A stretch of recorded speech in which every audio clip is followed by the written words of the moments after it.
Welcome, everyone. I'm Sue Barber, author, former IT director for a Fortune 500 company, turned executive coach, and this is the Visibility Factor podcast, where we explore how to raise your visibility and play bigger at work and in life. We'll explore key topics and welcome guests that help you shift your thinking about yourself so you can see new possibilities for your leadership. I'm on a mission to create a visibility movement for leaders to show their value and be seen for their true talent.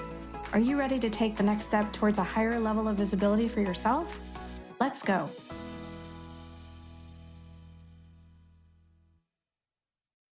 Hello, everyone. Welcome back to the Visibility Factor podcast. This is Sue Barber, your host. In today's episode, I want to talk to you about doing a reset with your team if it's needed. So in the first scenario, a leader who joined a company maybe 2 years ago and was given a really large assignment with a big team. And of course, expectations were high to meet those requirements and to deliver and implement some changes quickly. And so that's what he really focused on, was making sure that those expectations were met.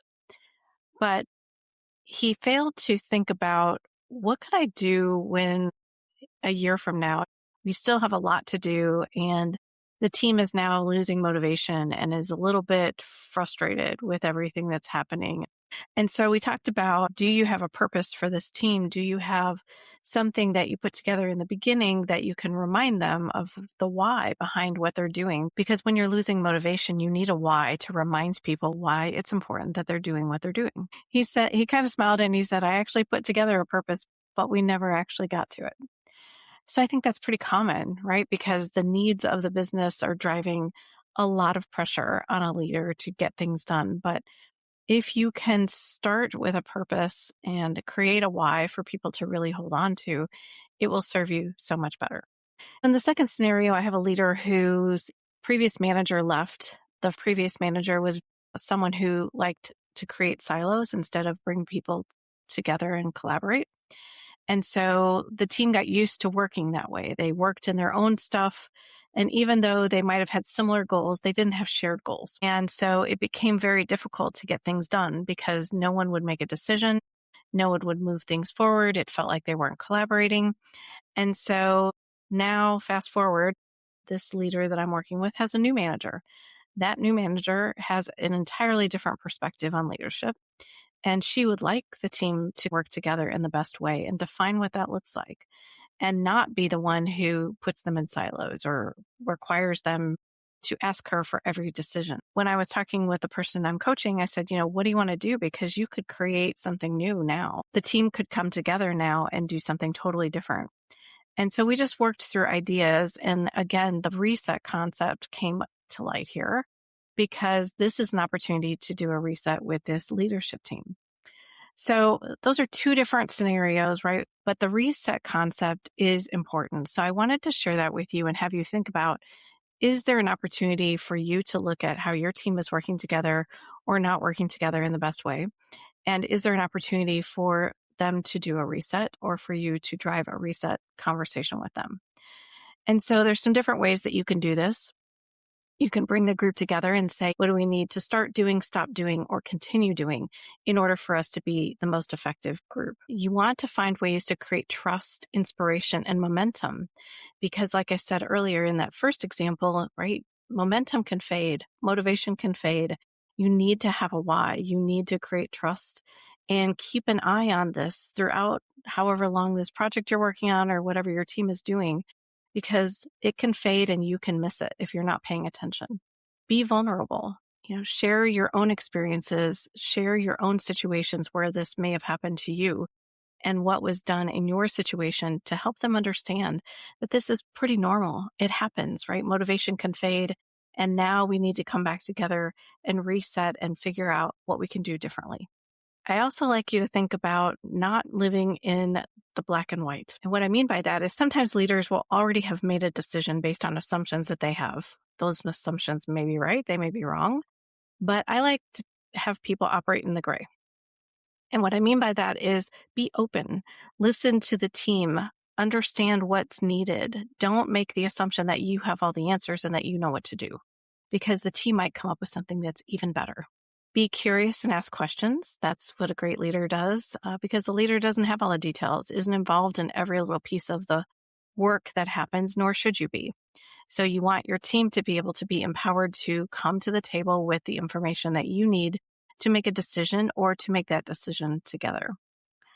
Like I mentioned with the live in the gray, don't assume the outcome either.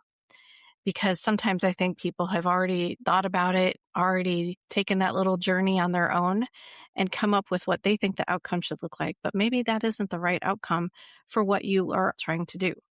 You might have an idea of what you think the outcome is, but I'd ask you to table it and sit in the gray for a little bit longer. Ask more questions. Try to figure out if that's the right thing to do. Listen to the team. They all have ideas. They all have insights.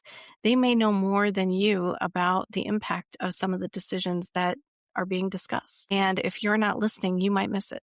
You might miss a big issue that's going to happen or something that could affect the bottom line that you're not aware of. So the team can help you with that if you're listening. The other thing that you have to think about too is when you're forming a new group of people, even if it's the same group of people who have worked together for a long time, but you're bringing them together in a different way, you need to help them understand the importance of working together as that team. So I introduced to that leader in the second example that she might want to think about ways to help them think about themselves as a group.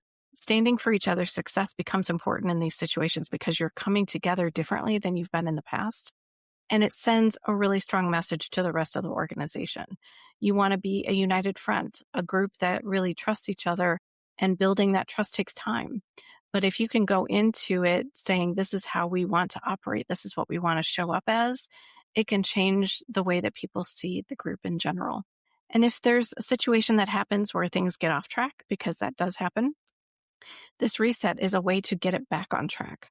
And you need to figure out how to make that happen. And maybe the reset word is a word that you can use when you see things getting off track. Hey, if anybody in the group sees things getting off track, bring up the word reset and we'll at least explore if there's something that's not going in the right direction. It's important for each team member to be able to talk about what they're doing, where they need help. Bringing a team together when they haven't worked this way before can bring up all kinds of stuff. It can bring up all kinds of hesitation and anxiety. And is this really the right way to work? It seemed like it was working before, even if they know it wasn't. Change is hard and you want to hold on to the way that things were working where you understood them. Now you're entering a new world, a different way of working, a new normal. And so that can be a little scary for people. And so they might try to hold on to the way things were.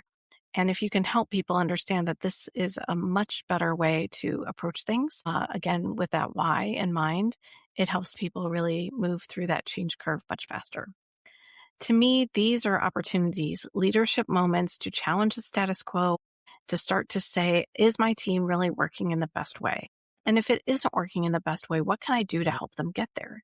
It creates so much visibility for you as the leader to recognize that things aren't working and to talk about that with your boss or others and say, here's what I'm going to do to make it better. Here's what I'm going to do to create new possibilities for them, to motivate them, to give them energy, to inspire them.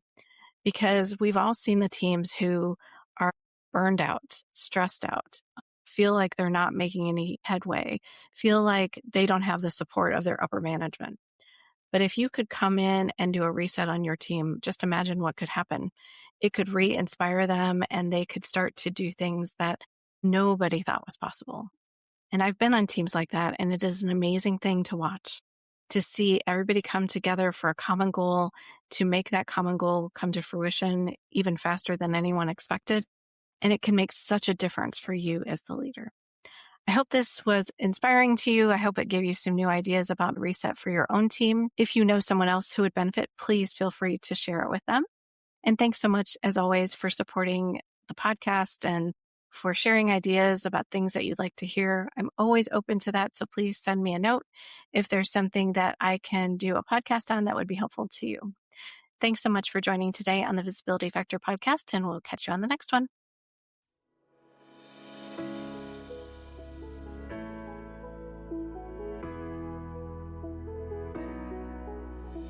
Thanks so much for listening to the Visibility Factor podcast. Remember that visibility starts with small steps that are intentional and consistent each day. Be bold, be visible, be the leader you were meant to be. Find us and subscribe on Apple Podcasts, Spotify, and wherever else you listen to podcasts. Follow us on all of our social media platforms, which are highlighted in the show notes. Thank you for listening, and we'll see you next time on the Visibility Factor podcast.